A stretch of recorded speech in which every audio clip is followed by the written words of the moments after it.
Who really wants and needs wealth management and financial advice? Is it the wealthy? Or is it new investors? Is it the young? Or the young at heart? We're Bamboo, and for the past 5 years, we've engaged with financial advisors and wealth managers from banks, RIAs, and fintechs from all over the world.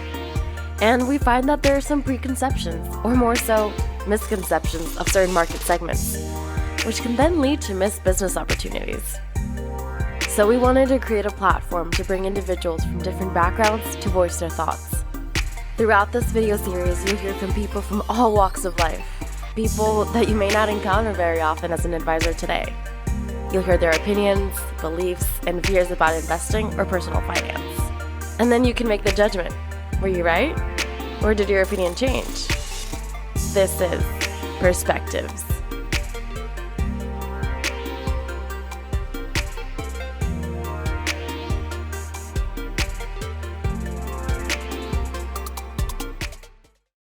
So here's how it'll work. Each episode, 6 participants from similar walks of life will come together to discuss questions and statements about personal finance. Participants are sent the questions beforehand, but they don't know who the other participants are or what the responses will be.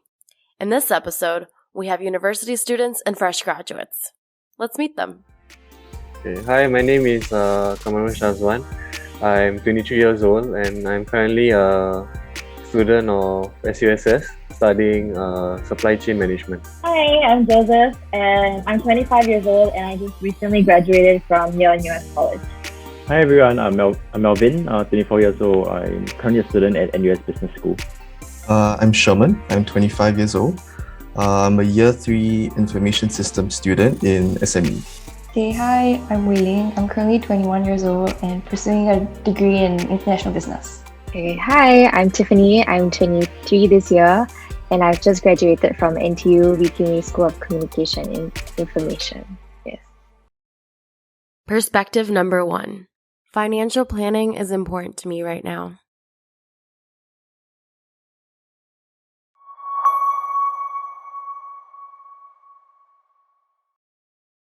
I think it's mainly coming from society. Like I see a lot of my friends doing a lot of financial planning and I feel the pressure to also kind of start planning for myself.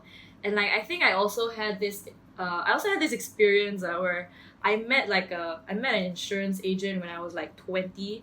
So even before university, and they were telling me financial planning is part of life planning. And I was like, yeah, that's pretty accurate. So I think that's also when I started thinking about how important financial planning is. Societal pressure to do financial planning, because there's this image if you don't do financial planning, you're somewhat irresponsible. If you do financial planning, this person takes care of their future, plans properly for their future and everything. I think it's important that we build up a strong base now so that in the future you don't need to worry about money and you can just buy more things. Perspective number 2. I invest my money.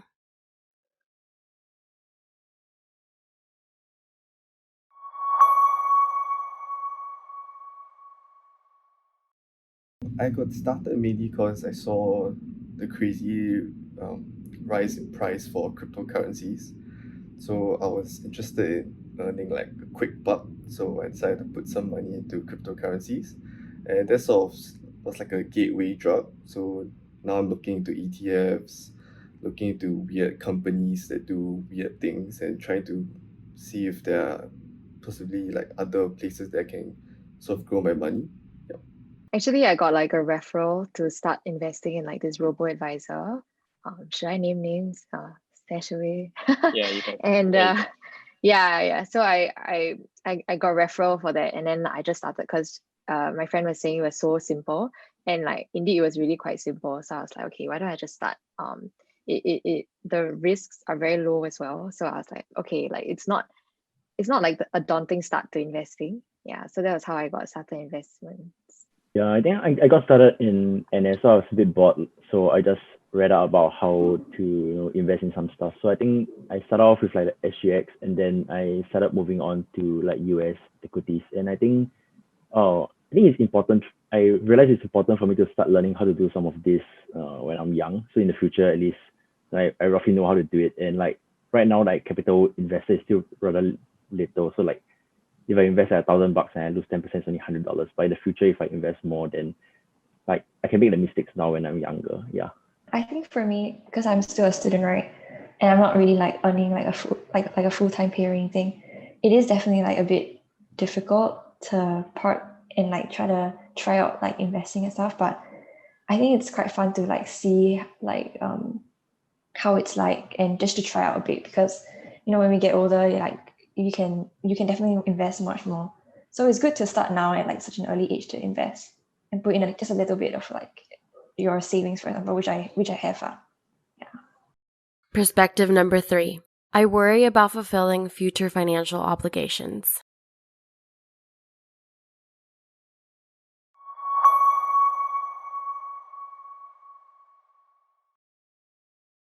I don't know, but like as I approach graduation, which is like I just graduated, but I was having a lot of concerns about like how I'm gonna be like financially independent, because I think like throughout my whole childhood, I would say like I've just been like kind of depending on my parents, and then now it's like the time where I go out and like kind of like do everything on my own.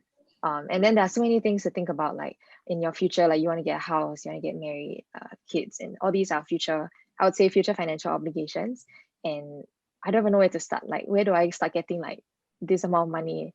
Yeah, and then I hear like my friends who are like in that stage, and they say like how much they need. I'm like, I don't even have like a fraction of that right now, and I don't even know how to get there.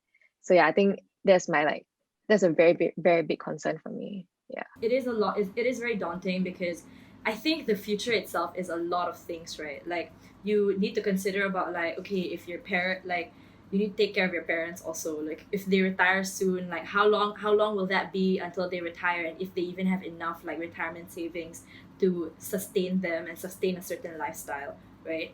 And then like if you want to have a family, realistically, when can you start having that family with the amount of money you have now? So I think like these kind of things were always thoughts that I've had since very young. Like it's very daunting to suddenly like, oh my god, like now you have everything on your shoulders, and now you actually have to like have that money to really like sustain a certain lifestyle, which is pretty scary. I think mostly coming from myself and also friends, because I think as we have these conversations, we sort of find out like from everyone's understanding of like how much does it cost to buy a house, how much does it cost to like have a marriage and things like that. And I think once you learn more and more about this, you realize that actually these are huge amounts of money that like it's gonna be you have to pay for it in the next couple of years time, and there's not too much time left for me to accumulate that kind of wealth and money to pay off these expenses. Yeah, so I think that's where the pressure is coming from. What would you say to financial advisors that feel that people like you and people around your age group are not worth their time? I don't think so, man. I mean, I think there is some wisdom to that, mainly because we don't have the funds for it. But I think that's precisely why like just because we don't have the funds for it doesn't mean that we don't have the yearning or like the thirst for the knowledge for like how to do financial planning. So I think like we're actually the best market that they should be focusing on, because we'll be the ones that get them all the money later. Yeah, that's my thoughts. If you want someone to invest in you, you gotta invest in them first. Sure that we don't have the funds now, but like I think most of us will start working in like a few years, and that gives you the opportunity as a financial advisor to build up rapport, to build up the trust with the potential client. And maybe if you don't do anything to sort of destroy that trust, in a few years, I mean, it's very likely that they will start turning to you for financial advice, and potentially you will be the one that handles their portfolios and their assets.